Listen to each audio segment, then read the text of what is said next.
Hi mamas and papas. Today I'm going to show you how to use your food pod. I love these yum pods, they are amazing. I love that they can compact right down.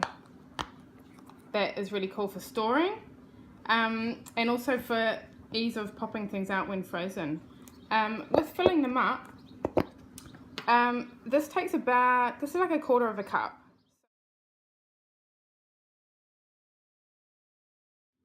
Right, so we're going to fill these with some sweet potato, and this is just sweet potato, and I've made it really thick. You can see it's kind of sloppy.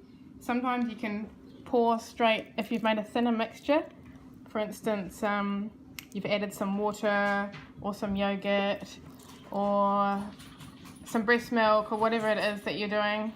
Okay, so I've just spooned that kumara or sweet potato mixture into the molds. I tend to make it as full as I can so that I know what I'm serving, the amount I'm serving, being a full 1/4 cup. You can, if it's a really thick mixture, you can just slop it in there, smear it all over and just tidy up the sides a bit. If it's a pourable mixture, because you've made it quite thin, then of course you can just pour it straight in.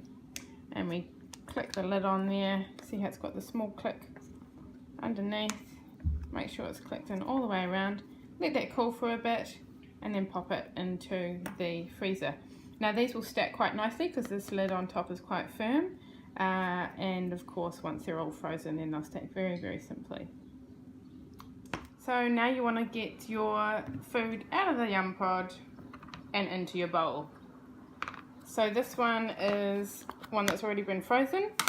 Oh, we've got a mixture of greens in here.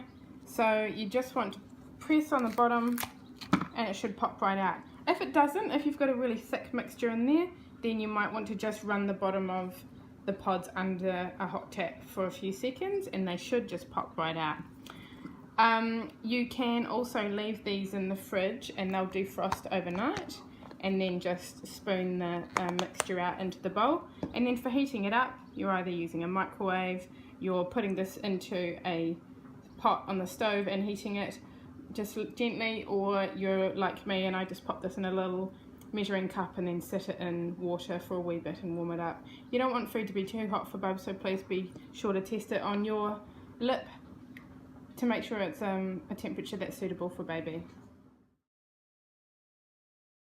Now with the food pods, the great thing about these as well is obviously when they're a bit older and are feeding themselves, they make great little snack compartments. You might want to put some carrot sticks in there or some crackers, some fruit, maybe some berries or grapes or something, sliced apple, maybe a hummus dip or something like that, and then they can sit down and they've easily got their little food tray that they can eat from, and it's easy for them to hold because it's obviously something that's good for small hands and easily or rather less easy to spill from. So yeah, they make great multi-purpose and multifunctional additions to your kitchen.